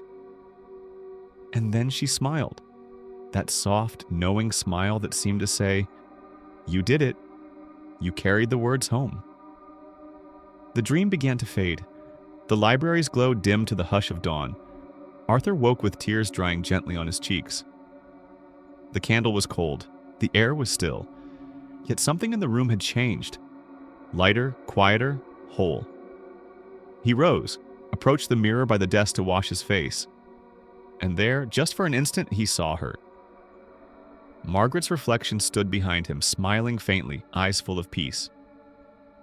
She raised her hand in that same farewell gesture, her outline shimmering softly like the echo of a memory too gentle to vanish completely. Arthur turned quickly, but the room was empty. Only the faint scent of lilacs lingered. He looked back at the mirror. His own reflection stared at him now, weary but content. Yet in the corner of the glass, her shadow still lingered, a delicate silhouette of grace, watching, listening. Arthur smiled. "Goodbye, my friend," he whispered, "and thank you for reading." The mirror flickered once, then steadied, showing only his face and the morning light spilling softly through the window. Outside, the world moved on, the sound of a passing bird, the sigh of wind through trees. But within the quiet of that little room, something eternal had been written. Not on paper, but on the soul of a man who had learned that even ghosts only wish to be remembered. And for the first time in many years, Arthur felt no loneliness at all. The night welcomed Arthur like a familiar melody, one he had forgotten he once knew by heart. Sleep came not as a descent, but as a gentle crossing, as if his weary thoughts had simply walked through an open doorway into another world. He found himself standing in a corridor of impossible length. The air shimmered with golden dust, and every breath carried the faint scent of parchment and lavender. Walls stretched upward into shadows, lined with books that whispered softly, their voices blending into a slow, rhythmic lullaby. Each page turned of its own accord, sighing as if relieved to be read again. The sound was like waves against the shore, calm, eternal, endlessly familiar. Arthur began to walk. His footsteps made no sound, yet the floor beneath him pulsed faintly, alive with memory. Titles glowed on the spines of books he had never written. The Window That Watched, Letters from the Quiet Sea, The Man Who Dreamed of Ink. Each one called to him with a strange tenderness, as though they had been waiting for him to return. The deeper he went, the softer the world became. The ceiling dissolved into drifting light. He could feel the weight of silence pressing gently against him, not as emptiness but as comfort. A silence that listened back. Somewhere far ahead, a voice began to read. It was low and soothing, the kind of voice meant for nights by the fire. Then another joined it, and another. Soon, 1,000 murmurs filled the corridor. The sound of his own words, his unfinished stories, being spoken aloud by unseen readers. Arthur stopped, overwhelmed. Every story he had abandoned, every fragment left incomplete, had found a voice here. They were being read, lovingly without judgment, as if the act of being heard was enough to make them whole. He placed a hand on one of the shelves, feeling a heartbeat beneath the wood. "So, this is where they go," he whispered. "All the words we leave behind." A soft light began to bloom at the far end of the corridor. The whispering pages grew quieter, like an audience turning towards something sacred. Arthur followed the glow, each step lighter than the last. The corridor widened into a grand circular hall, a cathedral of books. Candles floated in the air, casting ripples of warm light. In the center stood a long oak table, and seated at it were two figures. At first, they were silhouettes against the radiance. Then the light adjusted, and Arthur's breath caught in his chest. Eleanor, she was exactly as he remembered. Silver hair tucked behind her ear, a soft shawl draped across her shoulders. Her presence glowed with the serenity that only comes after pain has ended. She was reading aloud from one of his old novels, her lips moving with that gentle rhythm he used to listen to when sleep refused him. Beside her sat Margaret, the librarian. Her translucent hands rested on an open book, her eyes warm and knowing. When she looked up and met his gaze, the air between them seemed to hum. Recognition without surprise, as if she had been expecting him all along. Arthur stood frozen at the threshold. The sight was too beautiful to approach, too fragile to disturb. Eleanor turned a page, and her eyes lifted to him. She smiled. Not the smile of farewell this time, but of homecoming. "You've come," she said softly, her voice as clear as it had ever been. "I didn't mean to," he managed to say, though his throat trembled. "None of us do," Margaret replied with a hint of laughter in her tone. "But stories have their own ways of guiding us." Arthur took a few hesitant steps closer. The air felt lighter now, fragrant with lilac and the salt of distant seas. "I thought—" He faltered, unable to finish. "I thought you were both gone." Eleanor closed the book gently. "Gone, my love?" "No, we're just in the quiet part of the story." Margaret nodded. "Where every ending becomes a whisper, and every whisper becomes a dream." Arthur looked around the vast library, the flickering light, the endless shelves, the peaceful murmur of unseen readers. It felt less like a dream and more like the truest version of reality, the one hidden behind the noise of waking life. He approached the table. Margaret gestured to a chair. "You've still got ink on your fingers," she said softly, smiling. "Sit. You're one of us now." He did. The chair felt solid beneath him, yet light as if made of air. Eleanor reached across the table and took his hand. Warm, steady, real. The touch undid something inside him that had been knotted for years. For a long time they simply sat there, surrounded by the quiet music of turning pages. Arthur spoke at last. "Is this forever?" Eleanor's eyes glowed like candlelight reflected in glass. "Forever isn't a place, Arthur. It's the story we keep telling." And as she spoke, Margaret began to read again. Her voice slow and tender, carrying words Arthur didn't recognize but somehow understood. The shelves around them pulsed gently, alive with rhythm. The whole library seemed to breathe with them. Arthur closed his eyes. He listened. Each word drifted through him like a note in a lullaby, the kind that carried no fear, only peace. The sound of the pages, the rustle of their voices, the heartbeat of 1,000 unread stories all wove together into something infinite, something kind. When he opened his eyes again, he realized the corridor had faded. The books were dissolving into light. Only the two women remained, radiant and calm, still reading, their voices echoing softly as the dream folded into sleep. And in that gentle twilight between worlds, Arthur smiled. Not as a man waking, nor as a soul departing, but as a writer finally being read. The soft glow of the library began to dim, not with darkness, but with a gentle fading, as if the light itself was preparing to sleep. Arthur sat between Eleanor and Margaret, his heart quiet, his breath steady. For the first time in many years, he felt no weight of time, only stillness. Eleanor's hand remained over his. Her touch was warm, though made of memory. "Arthur," she said softly, her voice like the whisper of a turning page. "Do you know what happens when you write?" He smiled faintly, the answer half a sigh. "I used to think it was just habit, a way to keep my mind from gathering dust." Margaret's gaze met his, serene, eternal. "No," she said gently, her tone almost playful. "Every word you've ever written gives us a moment of life." Arthur blinked, unsure if he had heard her correctly. "Life?" She nodded. "You think words end on the page, but they don't. Every story you finish, every sentence you whisper into the night, it becomes a breath, a spark. We live in those spaces, between ink and silence." Eleanor's eyes glimmered like morning light reflected on water. "You kept us alive, Arthur, even when you thought you were alone."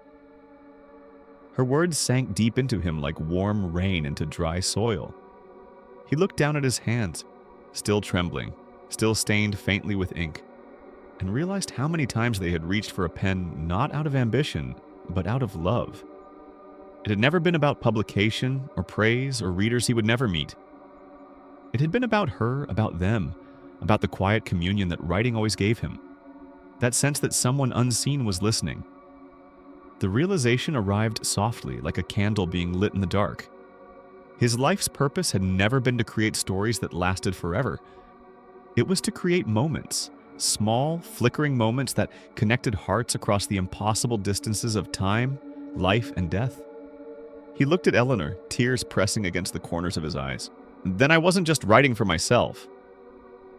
She shook her head, smiling. "You never were." A silence followed, but it wasn't empty. It was full of understanding, of love, of all the unspoken words between them. The books around them pulsed faintly, as though breathing in time with the three of them. The air smelled of lilac and old paper, of endings, but gentle ones. Margaret leaned forward, resting her hand on one of the glowing books. "You've done more than finish my story, Arthur. You gave it a home." He felt something stir in his chest, not fear, not grief, but peace. "And now?" he asked quietly. "What happens now?"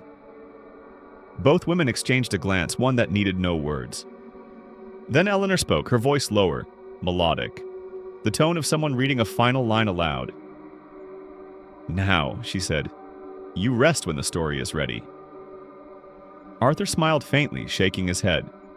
"Writers never rest, not really." "Then write one more," she said, her tone soft but certain. "Write one more, then rest." The phrase hung in the air like a benediction. Write one more, then rest.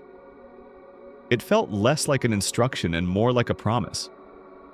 A closing line to the long, quiet poem that had been his life. The dream around him began to blur, the light of the library dissolving into soft silver mist. He could still see them. Eleanor's calm smile, Margaret's gentle eyes, both fading like candlelight at dawn. He wanted to reach out, to hold them both, to tell them everything he'd never said, but his hand met only air. And yet, it wasn't sad. There was a completeness to it, a knowing that what they shared did not require touch or form. As the dream thinned into light, he heard Eleanor's voice one last time, clear and tender. "Remember, Arthur, Every word is a doorway. Leave them open for those who come after. The words wrapped around him like a blanket. The endless corridor of books dimmed, the whispers of pages slowing until only one light remained. The soft golden flicker of his own candle, burning on the desk beside his bed. Arthur awoke with dawn pressing against the curtains. The typewriter sat before him, a single page rolled inside. The last line read, "Write one more, then rest." He touched the keys, smiling through tears. Outside, the world was quiet, and the kind of quiet that listens. And as the sea murmured in the distance, Arthur began to type. His words came slowly, tenderly, each one a heartbeat. He didn't know if it was the beginning of a new story or the ending of the last, but it didn't matter. Somewhere, in the hush between worlds, he knew they were listening, and that was enough. Morning came softly as though the light itself had crept in on tiptoe. The first warmth of dawn slipped through the thin curtains, brushing across the old wooden floor and over Arthur's weathered hands. He stirred slowly, his body still heavy with sleep, but his heart strangely light. The air in the apartment felt different, gentler, freer, as if something unseen had finally exhaled after years of holding its breath. Dust motes floated in the golden glow, glimmering like drifting stars. Somewhere in the distance, a gull called out over the harbor, and the world seemed to hum quietly in reply. Arthur sat up, blinking into the soft light. The typewriter rested on his desk, perfectly still. No trembling keys, no ghostly whispers of paper shifting. Only silence, not the uneasy kind that once haunted the apartment, but a tender, restful quiet. He drew a slow breath. The scent of tea leaves and old pages lingered faintly in the air, mingling with the salt of the morning breeze that slipped through a slightly open window. For the first time in a long time, the room didn't feel lonely. It felt whole. He rose carefully, joints protesting in small, familiar ways, and crossed the room to his desk. His fingers brushed the cool metal of the typewriter, the same one that had once clacked furiously in the dead of night, echoing words not entirely his own. Now it was still, at peace. Arthur smiled. "You did it," he whispered softly, unsure if he was speaking to Margaret, to Eleanor, or perhaps to the unseen thread that bound them all together. "You finished it." The clock on the wall ticked slowly, an old companion marking the rhythm of his solitude. Yet even that sound seemed softer today, like it too was resting after a long vigil. He poured himself a cup of tea, watching the steam curl upward like the spirit of something newly freed. The first sip was warm, grounding, the taste of normalcy, of mornings without mystery. For a moment, he thought of how strange it was to miss the haunting, to miss the soft knocks, the candlelight flickers, the faint scent of lilac that used to linger just before sleep. The apartment was quiet now, but it wasn't empty. The silence seemed to hum with gratitude, with the presence of things unseen but deeply felt. Arthur returned to his chair and opened the final manuscript. The pages fluttered slightly in the morning breeze, and sunlight spilled across the words he and Margaret had written together. He read the last line aloud, and she turned the final page. He smiled, letting the sentence hang in the still air.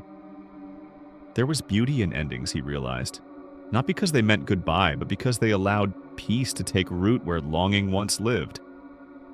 Then, just as he was about to close the manuscript, he noticed something. A faint rustle, so subtle it could have been the wind. He froze, eyes lifting toward the typewriter. The old machine sat motionless for a moment. And then, with the softest click, one key pressed itself down. Arthur's breath caught in his throat. Slowly, deliberately, the carriage moved. Another click, another letter. He leaned forward, watching as the words began to form. Smooth, steady, graceful strokes appearing on a blank sheet that hadn't been there a moment ago. When the typing stopped, he waited a long while before daring to approach. His heart beat quietly beneath his ribs, not in fear, but in wonder. The page read, "The reader is you." Arthur stood there for a long time, staring at the simple sentence. It was elegant, final, yet boundless in meaning. He exhaled softly, the corner of his mouth lifting into the smallest of smiles. "Yes," he whispered. "Of course it is." It was never just about him, or Margaret, or Eleanor. The words had always reached beyond the page, into the hearts of those who found them, who listened, who dreamed. Somewhere, perhaps even now, someone would read his story, or hear it whispered before sleep, and feel what he had felt, that they were not alone, that even in silence there were voices waiting to be heard. Arthur folded the page gently, tucking it into the finished manuscript. Outside, the world gleamed with morning light. The waves murmured softly beyond the windows, the air full of the scent of sea and tea and peace. He sat down by the window, eyes half closed, hands resting lightly in his lap. The apartment breathed once more, not haunted, not hollow, but alive. And as the sun climbed higher, Arthur smiled to himself, feeling the warmth on his face. Perhaps this was what it meant to finish a story. Not to stop writing, but to know that the words had already found their way into someone else's dream. The typewriter sat silent, waiting. And somewhere, in the space between sleep and waking, the next reader began to turn the page. The morning unfolds like a slow, forgiving breath. The sea, usually a distant murmur from Arthur's apartment, now lies before him. Endless, shimmering, impossibly calm. For the first time in years, he has stepped beyond the familiar walls of his solitude. His shoes press lightly into the cool sand, each footprint erased by the soft sigh of retreating waves. The world feels different, not louder, but more awake. The gulls wheel above him in wide, effortless circles, their wings carving bright paths through the pale blue. Children's laughter echoes from down the beach, blending with the rhythmic hush of the tide. It feels like life is whispering again after so long being silent. Arthur pauses to watch the water draw silver ribbons around a cluster of seashells. The sunlight rests gently on his shoulders, neither harsh nor hot, simply present, like a hand laid in quiet reassurance. He realizes how long it's been since he's felt the sun without hurry or purpose. The days before had all been filled with writing, with ghosts, with the invisible weight of stories unfinished. But now everything breathes. Even he breathes differently, slower, deeper, without the tremor of longing that used to haunt each inhale. The seagulls cry out again, a scattered choir above the waves. Arthur smiles faintly. Their sound reminds him of the rustle of paper, of pages turning in some enormous book only the sea could read. He closes his eyes, and for a moment he almost hears her. That soft, knowing voice that once guided his hands on the keys. But instead of sorrow, there's a warmth in it now, a fullness that feels like gratitude. He walks along the shoreline, his gaze tracing the meeting point between land and water. The perpetual boundary where things touch and part. That's what stories were, he thinks. Boundaries that blur, then fade. A writer meets a reader. The living meet the gone. Somewhere in between, a spark happens, a kind of quiet magic. Kind. The air carries the faint scent of salt and lilacs. Impossible, yet familiar. He stops, heart catching. The lilacs. Always her scent, her silent calling card. He turns gently toward the wind, half expecting to see her figure shimmering in the distance, half knowing she will not be there. Only the sea unending. Only the sun unblinking. He walks further until the tide touches his shoes. The water is cold, alive. It folds around his ankles as if greeting him, and for a second he feels as though the ocean itself knows his name. A strange peace descends, not the kind born from forgetting, but from understanding. The kind that comes when everything that needed to be said has been written, and everything that needed to be heard has finally been heard. Arthur bends to pick up a fragment of driftwood, its surface smooth and pale like old paper. He turns it over in his hands, thinking he might keep it as a memento, but as he does, something else catches his eye. A small, water-worn rectangle fluttering at the edge of the tide. It's not a shell, nor seaweed. It looks like paper. He crouches down, reaching carefully before the next wave can claim it. The texture is soft, fragile, but still whole. He wipes away the salt water and blinks, his breath catching in disbelief. It's a library card, the ink faint but legible. The logo of the old city library stamped across the top, a place that closed years ago, the same one where Margaret Lorne used to work. And below it, written in elegant, looping cursive, Margaret Lorne. His fingers tremble as he holds it up to the light. The name seems to glow faintly in the morning sun. A signature of presence, not haunting, but farewell. A whisper across the veil of endings. He lets out a slow, uneven laugh, the kind that comes when disbelief and gratitude meet in the same breath. The waves roll forward again, brushing his shoes as if urging him to let go. Arthur presses the damp card to his chest for a long moment, eyes closed. The wind lifts slightly, scattering light across the surface of the water. Somewhere within that shimmer, he imagines a reflection, not of himself, but of her, smiling softly, eyes bright as if to say, "You finished it." When he opens his eyes again, the tide has drawn away, leaving behind smooth sand and silence. He looks out at the horizon, wide, luminous, forgiving, and for the first time in his life, Arthur doesn't think about what to write next. He simply watches. The sea breathes, the gulls call, the morning stretches open like a blank page, waiting but not demanding, and he, once a man burdened by words, stands quietly within that silence, not lost, not haunted, but finally home. That night, the world is hushed in amber light. The sea breeze drifts softly through the open window, carrying the faint scent of salt and lilac. Arthur sits at his desk, the same desk where nights once blurred into endless clicking, where silence used to press heavy on the walls. But tonight, the silence feels tender, like an old friend returned. The typewriter rests before him, untouched since the morning. Its keys gleam faintly under the lamp like sleeping eyes that once saw too much. He runs his fingers lightly over them, tracing the smooth grooves, remembering the rhythm that once carried him through fear, through loss, through love unspoken. He exhales slowly, then whispers into the stillness. "Good night, Margaret." For a heartbeat, there is nothing.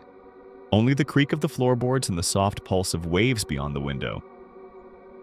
Then from somewhere near the typewriter comes the faint, unmistakable sound of a page turning. Not haunting, not startling.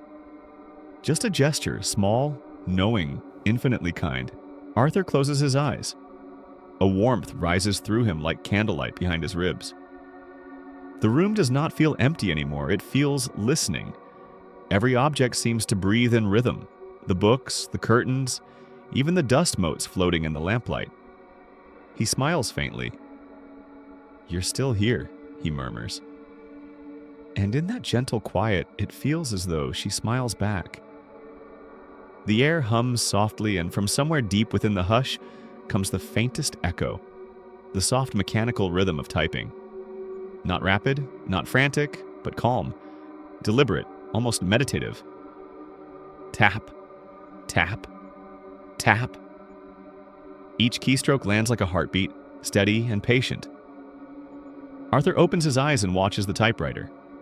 The keys remain still, yet the sound continues, resonating from somewhere just beyond the visible. He doesn't move. He only listens. It feels less like someone is writing and more like the sound of life itself, of continuity, of words that never truly end. The rhythm merges with the sound of the sea beyond the walls, the two becoming one. Breath and tide, key and wave. He leans back, closing his eyes again. The air vibrates with a strange peace, as if every unfinished story in the world is finding its ending, one letter at a time. "Are you still reading?" he whispers softly. The sound pauses, then a single keystroke. "Yes." Arthur chuckles under his breath, a fragile sound that trembles into laughter. It feels absurd and beautiful all at once. He imagines her sitting across from him, invisible but unmistakably there, her hands folded neatly, her expression gentle. Perhaps she's not reading anymore, he thinks. Perhaps she's simply listening. The lamplight flickers as a draft brushes the curtains.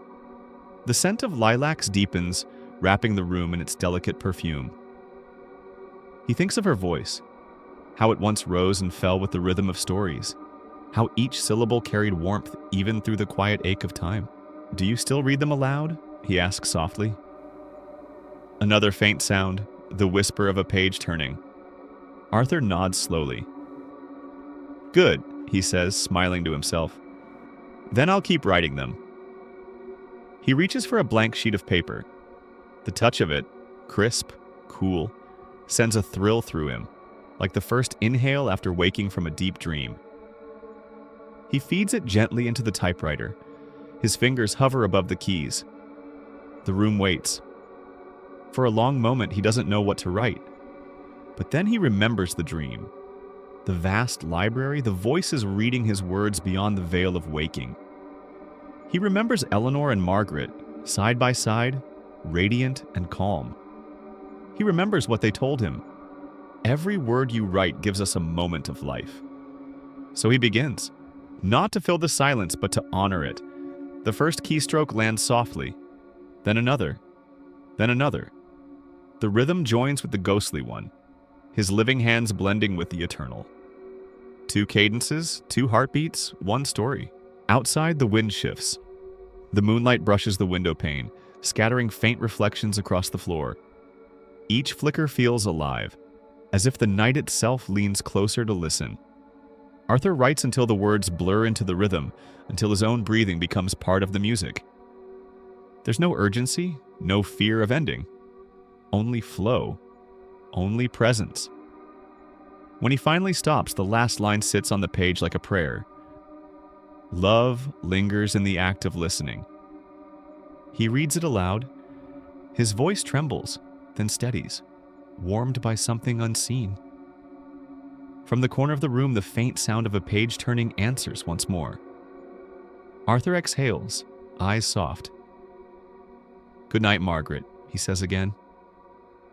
And somewhere between the pulse of the sea and the quiet of the room, the voice returns. Not as a sound, but as a feeling. A calm that fills every space once haunted by loss. The typewriter stands still now, its work complete. The heartbeat fades, leaving behind only the slow rhythm of the waves, as if the ocean itself has taken up the story. Arthur leans back, the faintest smile resting on his lips. The night feels whole again. In the silence that follows, he realizes there are presences that never truly leave, only voices that turn pages forever, softly, endlessly, in love. The night folds itself around the apartment like a slow exhale. The lamps burn low, their light trembling on the edges of the walls. Arthur sits at his desk, surrounded by the scent of paper and lilac, the last echo of a story completed. His shoulders slump gently, not from defeat, but from the soft, tender weight of peace. Before him rests a freshly bound stack of pages, the manuscript glimmering faintly in the candlelight. Its title, written in his careful hand, reads, "The Ghost Who Read Me to Sleep." He traces the words with his fingertips, smiling.